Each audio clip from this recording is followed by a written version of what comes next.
Saludo con muchísimo gusto al señor Francisco Ávila Camberos, que pues vamos a escuchar su opinión, su análisis en relación a esto que ha afectado a nuestro país desde el lunes, los apagones.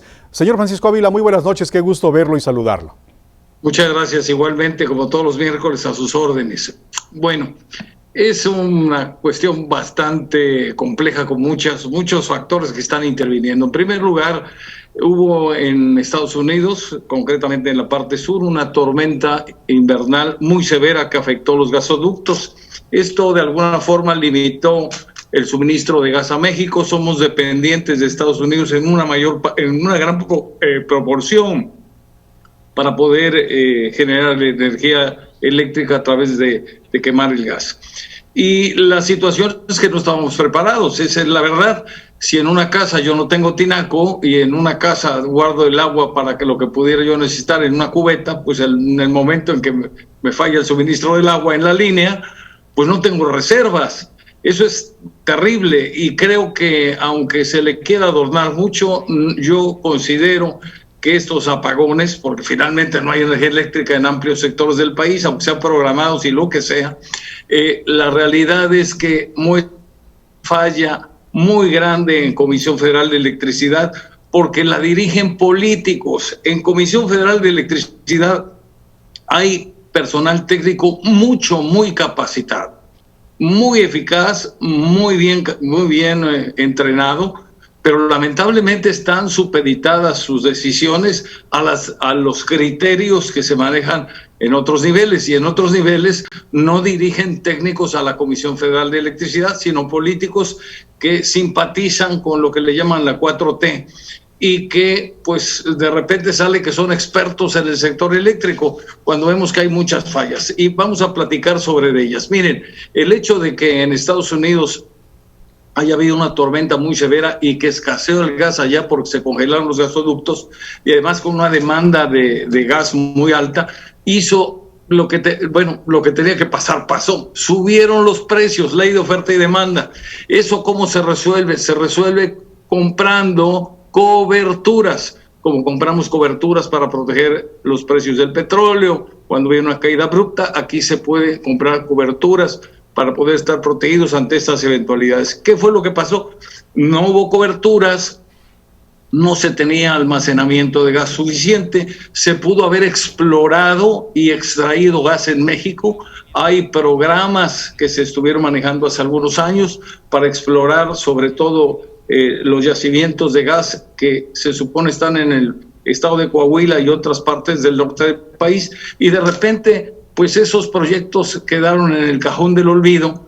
No hubo tampoco proyectos que permitieran avanzar en lo que es cuencas para poder almacenar el gas. Entonces nos agarró esta escasez, como sucede cuando se ve el agua y estamos bañándonos, nos quedamos sin agua y no hay agua en el tinaco, no hay agua en la cisterna, y tenemos una cubetita para acabar de bañarnos y para todas las necesidades que hay en una casa. ¿Nos pudimos haber preparado entonces para no estar teniendo esas consecuencias? Sí, desde luego que sí, la planeación es importante. Y hay otro detalle: Comisión Federal de Electricidad, al manejarse con criterio político, hace que, por ejemplo, se roben la luz, no tiene recursos para invertir, pierde cientos de miles de millones de pesos al año, no tiene recursos para invertir porque la gente se roba la luz y no hay autoridad alguna que apoye a la comisión para que pueda cobrarle a los que se roban la luz.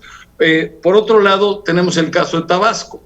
Resulta que en el norte, en el norte del país, aquí en Veracruz, todos pagamos religiosamente la energía eléctrica y si no, nos las cortan, con toda razón.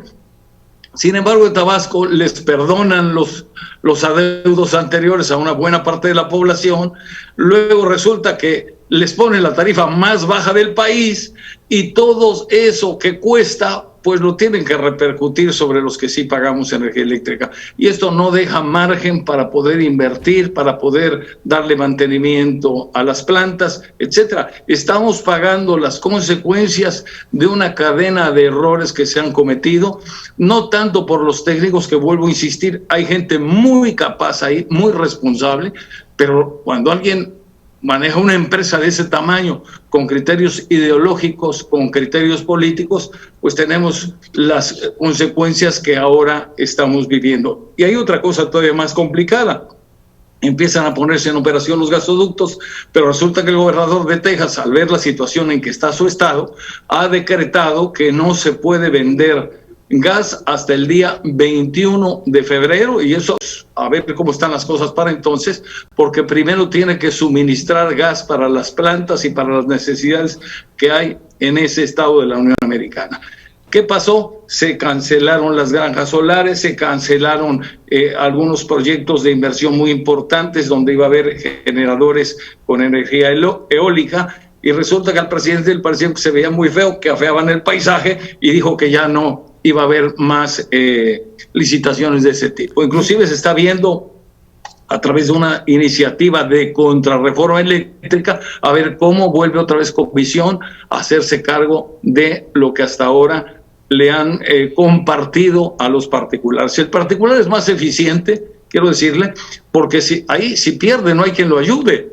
En cambio, Comisión Federal de Electricidad pierde porque hay malas decisiones de los políticos que la manejan, y resulta que lo que pierde nos los traslada a nosotros, los causantes que pagamos impuestos.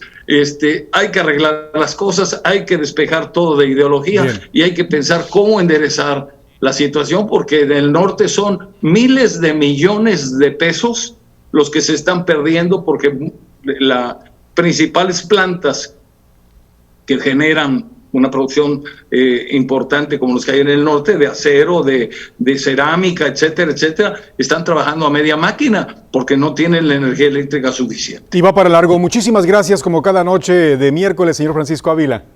Un gusto, de verdad, muchas gracias, y ojalá esto se componga. Hay tiempo, pero necesitamos que haya, no solo tiempo, que haya voluntad. Ahorita estamos en una emergencia, ojalá se resuelva bien. Gracias. Muy buenas noches.